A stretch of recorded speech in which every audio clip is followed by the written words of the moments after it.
And we are back here on the GSMC Football Podcast. And for the final part of the show, we're going to talk about some of the smart moves that were made by NFL teams this offseason.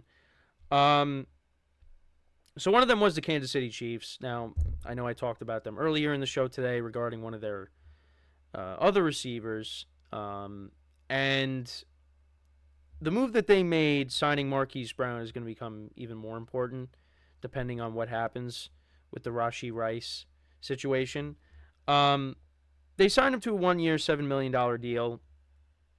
And he was brought in to bring back those explosive plays that we saw with Tyreek Hill. Now, again, Marquise Brown is not Tyreek Hill by any means, but he does have that speed. He does have the ability, take the top off the defense, blow past people, and we could see those deep plays that we have not seen with this Chiefs offense. Now, has it really mattered? No, because the Chiefs have won back-to-back Super Bowls without Tyreek Hill. And without those explosive plays for the most part. Mahomes has had to air. We've seen Mahomes air it out. He still does, but not as often as we used to. And I'd like to see that again with Patrick Mahomes because, it's a part of his game. But the one thing that you have to say about Mahomes is his ability to adapt. Because when the Chiefs lost Tyreek Hill, you had some people on TV saying that the Chiefs weren't even going to make the playoffs. And 2 Super Bowls later, not an issue. So Mahomes being able to adapt and adjust and play a new style of have a new style of offense is that is a testament to how great he is. Because with Tyreek Hill, it was like, oh, he's a gunslinger. You go back to his first season. Definitely was a turnover machine. Still threw 50 touchdowns. Well, I don't know if I want to say turnover machine, but yeah, he did throw interceptions. He did throw interceptions in 2023. He had, 14? Well, I'll say over the course of his career, Mahomes, he's tried to do too much, and that leads to mistakes. But, listen, when the money's on the table, he doesn't make a mistake. Well, in the Super Bowl, he did throw a pick, but the 49ers did not cash in. So, with everything that's gone on with the Chiefs and what's happening now with Rashee Rice, the Marquise Brown deal is very important. And they're going to need their other receivers to step up as well because, again, who knows what's going to happen now with this whole situation. So, also another thing I wanted to bring up because I talked about I teased it a little bit, but the Chiefs actually did bring in a new backup quarterback. And that backup quarterback was an MVP candidate at one point. And that is Carson Wentz. And they signed him to a 1-year contract. Blaine Gabbert was their backup quarterback last season, but now they bring in Carson Wentz. And I think this is a great move for the Chiefs. And a great move for him. Because Kenny Pickett, younger player, like I was saying when I was talking about the Steelers, Carson Wentz, he was another guy that wanted to be a starter. And he wasn't getting that opportunity. So he did sign with the Rams. He backed up Stafford. He did start the Week 18 game against the 49ers, and he got the win. And I thought that was a nice move by the Rams because I still think Carson Wentz can start games for you, but his best days are behind him. And I was saying that about the Jets when Aaron Rodgers went hurt. I was like, go out and get Carson Wentz. Now, again, the way I'm talking about Carson Wentz, you would think wow, you think that Carson Wentz is still 2017 Carson Wentz. No, I don't believe that at all. But I think Carson Wentz, at the time of Aaron Rodgers' injury, was the best quarterback available. And you go out and you get him, and they refused to do that. They were like, oh, we'll bring in Trevor Siemian, we got Tim Boyle, we're good. Oh, and we got Zach Wilson. No. They should have went out and got Carson Wentz. The Rams did the right thing by signing Carson Wentz because I still think Carson Wentz, like I said, can start games and can still win games. But then there's also the other side of it where he can turn the ball over.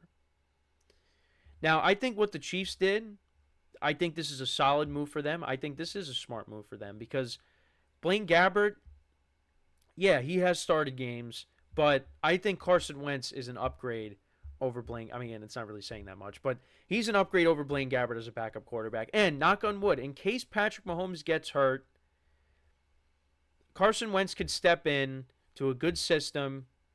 You know, you got a good running game, solid offensive line. You have Travis Kelce. You're backed by a solid defense. I think that's a good spot for him. And you know what? He is adjusted because he says, you know what? I want to get another job. I could step into this role as a backup quarterback. I could be the guy to back up a Hall of Famer in Patrick Mahomes. I'm okay with it. He's in a good situation. He went from Sean McVay to now he's with Andy Reid and the Chiefs. So good for him. I think that's a smart move on his part. Smart move on the Chiefs. So again, I'm not looking at Carson Wentz as the same player from 2017, but I think he's a solid insurance policy in case something does happen to Patrick Mahomes, which, knock on wood, does not. Because we don't want that. Because if we see Carson Wentz, unless we're seeing him in the preseason, if we're seeing him in the regular season, that is not good. That is not good. And Patrick Mahomes has, for the most part, been relatively healthy his whole career, and we want that to continue, regardless of if you like him or not, because all he does is win. All he does is win. So let's get into some of the other moves as well. I thought the Bears' offseason in general has been solid. Trading for Keenan Allen kind of just came out of nowhere. You know, they already had DJ Moore. I mean, they let Darnell Mooney go, but you have DJ Moore, Cole Kmet, they signed DeAndre Swift. All of a sudden, they go out and they trade for Keenan Allen, who was the number one wide receiver with the Chargers. Now you kind of have a 1A and a 1B with DJ Moore. And on top of that, the Bears could also go out and draft another receiver. Get one of these other receivers that's available too, to go along with Caleb Williams. And you got a stacked offense. And really, they really didn't give up that much to get Keenan Allen. So I thought that was a great move on their part. Now, again, we got to see how Caleb Williams is if that's where they end up going. If they end up drafting him, which, yeah, I don't want to just be like, oh, yeah, they're definitely drafting him, and then all of a sudden they go and they shock everybody and they draft somebody else. But that's what they're going to end up doing. He's stepping into a good situation. You got two solid wide receivers. They could maybe draft another one. You got a solid tight end. Running game, I think, will be good with Swift, Herbert, Khalil Herbert, as well. And the defense was improving last season. So you got to like what the Bears are doing. Now, again, they got to go out on the field and show it. But you're giving Caleb Williams the weapons to be successful. And if he's not successful with the talent around him, well, then he might not be the guy. Now, this is his first year. He's going to be a rookie. But, you know, you've seen rookie quarterbacks go out there and impress in their debuts. I mean, well, I know the first one that comes to mind. I mean, I go back to 2012. I mean, I think Andrew Luck, didn't he lose to the Bears in his debut? Well, I know RG3 had an impressive debut, but, you know, after that rookie season, it was downhill after that, unfortunately. But, and you look at the quarterbacks from 2023, the rookie quarterbacks. C.J. Stroud, Bryce Young. Bryce Young had a rough first season. C.J. Stroud, the Texans, they catch fire. They end up winning their division and winning a playoff game. So, you know, and Caleb Williams, he's stepping into a division where, yeah, it's going to be tough. Because the Lions and the Packers, those are the top two teams right now. If the Vikings still had Kirk Cousins, I'd rank them ahead of them as well. So, Caleb Williams is stepping into a tough division, but they got weapons. So, and an improved defense. So, you know what? They're going to give teams problems. And if Caleb Williams is what people are saying he is, as the next generational talent, although there's some criticisms about him as well, if he is that guy, well, the Bears are going to be a problem. So, but I love the Keenan Allen move. I was surprised by that. I honestly thought that the Chargers were going to work something out with him that they were going to keep him. Because right now, you look at the Chargers receiving core, and yeah, it's not great. It's not great. They're going to address the position one way or another, but right now, it's not good. Not good. Um, I know J.K. Dobbins, he was visiting with the Chargers, and, uh, you know, if he does end up signing with them, you reunite with Gus Edwards and with Greg Roman as well, who, again, my coworker who's a Ravens fan was telling me that, J.K. was complaining about Greg Roman because he wasn't giving J.K. Dobbins enough touches. So, it'd be kind of weird if he ended up going there. I mean, hey, you reunite with Gus, so we'll keep an eye on that. But, yeah, Chargers, they're going to figure it out with Harbaugh. So, also weird that the story that came out that Harbaugh is living in an RV. I didn't know that. It's again, that's Harbaugh for you. Jim Harbaugh, not John. Jim. But that's the other thing too. You're going from one Harbaugh to another. At least that's what Gus did. Now we'll see if J.K. ends up doing that as well. Now I just lost my train of thought. Yeah, we went from the Bears to right, because Keenan Allen, right. Yeah, so that was again what the Bears did getting Keenan Allen. That was a good move.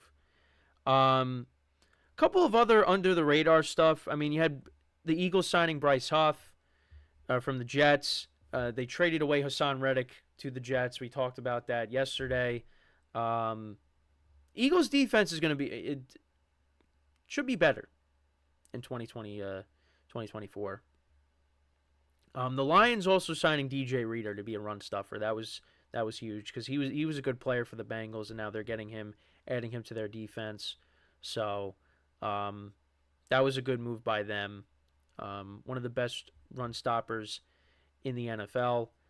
They signed him to a 2-year, $22 million deal. So, and the Lions, yeah, their defense, could use some improvement.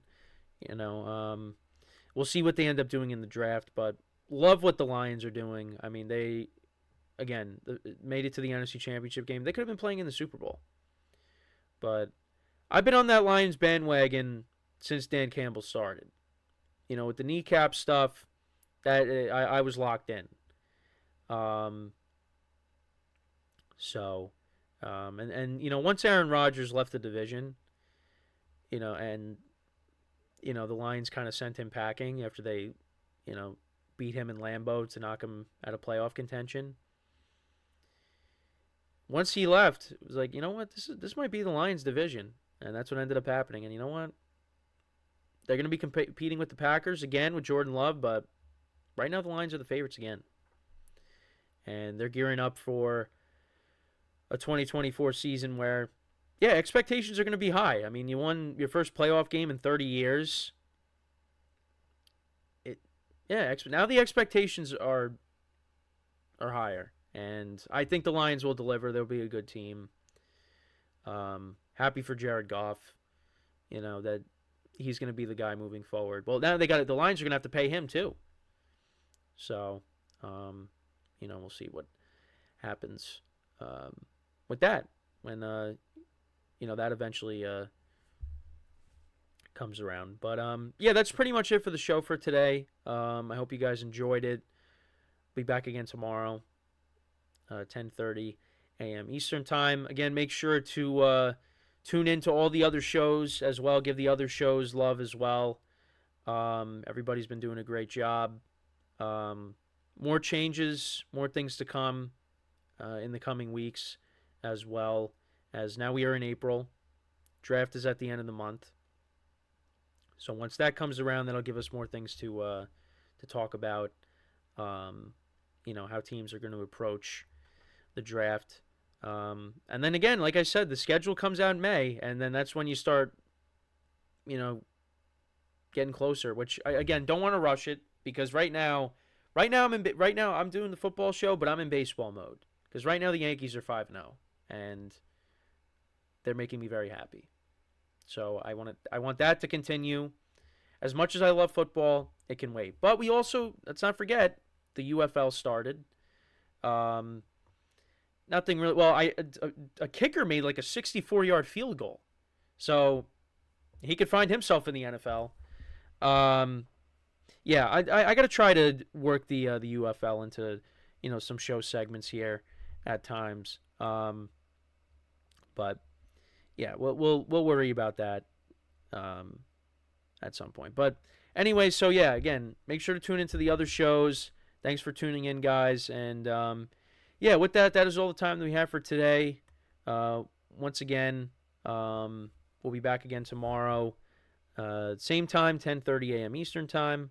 And until then, I am your host, Kenneth Grunfelder, signing off from the GSMC Football Podcast, brought to you by the GSMC Sports Network. Have a good day, and like I said, I will talk to you guys tomorrow. Take care.